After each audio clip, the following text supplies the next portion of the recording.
Well, a year on from a pretty underwhelming deadline day last summer, Lee. A pretty cataclysmic deadline day last year, to be fair, for Newcastle United. It's been another underwhelming deadline day yesterday. At least I was underwhelmed. What about you?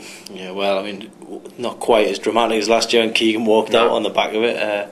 Don't blame him, by the way, but I mean, if he walked out last year, God knows what he'd have done this year, because it was just a complete damn squib, wasn't it?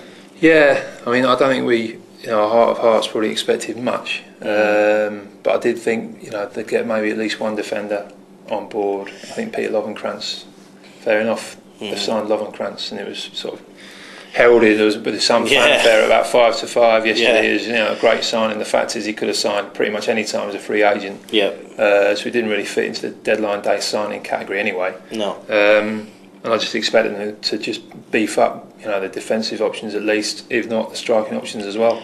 Yeah, well, I mean, I think there's obviously names that have been bandied about today. I think Kilgallen from Sheffield United. I mean, I think if we were manager, I think everyone would love to sign him in the Championship. I don't think they ever really had a chance of getting him.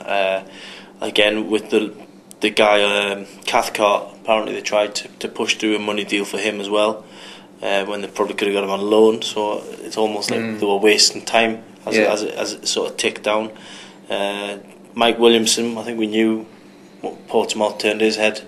A few days ago actually, and then Jordan Stewart as well. I mean, he obviously was getting messed about, and once Derby threw in a sort of player exchange, then he was always going to head to Sheffield United. So disappointing all the way around, really. I mean, it got to sort of half-4 and I'd kind of thrown the towel in, but I think there was a few people who'd sort of resigned earlier than that. Yeah, I mean, the Kilgallen thing just smacked to me of several of the deals that Newcastle wanted to do back in the last few hours of the January transfer window. Totally unrealistic target. If what I imagine Newcastle offered Sheffield United was anywhere near accurate for a guy that was as good as any defender in that division last season. Sheffield United are looking for promotion this year. Why they'd sell anything less than an exorbitant price to one of the rivals is absolutely beyond me. So I'm not sure why it wasn't beyond the powers that be in Newcastle. Yeah, I mean, it's absolutely crazy. We don't know. This is just a byproduct of the madness that's going on, really, isn't it? Yeah. It kind of it highlights the problems at Newcastle, because we don't know who is actually picking the transfers. We know Chris Hughton has got some say, but doesn't seem to have any clout whatsoever.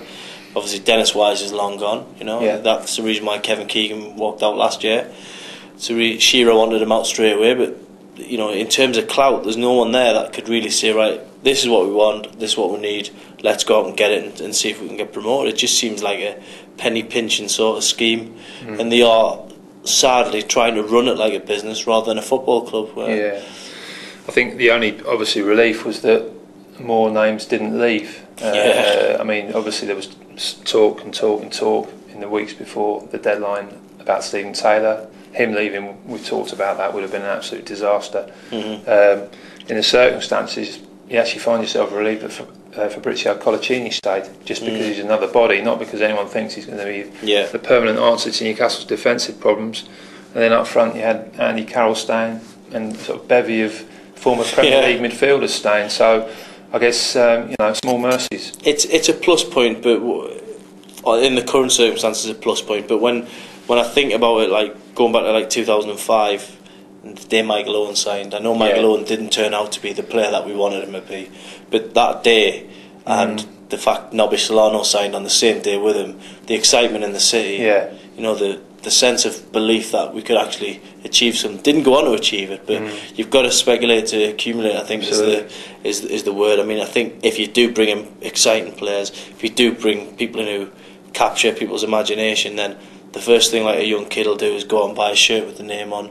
Someone will go and buy the tickets for the next game, and it's momentum building that way. But it just seems like there's nobody up there making these decisions, and the decisions that they are making, if they're not making them off the top of their head, then they're being badly advised from my point of view. I mean, never mind the day Owen signed. Yesterday had me pining for those glorious golden days of Antoine Sivierski coming in with Giuseppe Rossi. Yeah, I remember that. I mean, that's again, that was at the time that was underwhelming, but like you'd have taken that yesterday. Yeah. It's all this. If you had like a graph, Newcastle's sort of progress in the transfer market just continues to go down and down, and it was just a bit of a farce, as you say, in January, and they're trying to sign Kieran Richardson and all that. So really, we shouldn't be surprised that we've actually emerged as the transfer deadline day losers.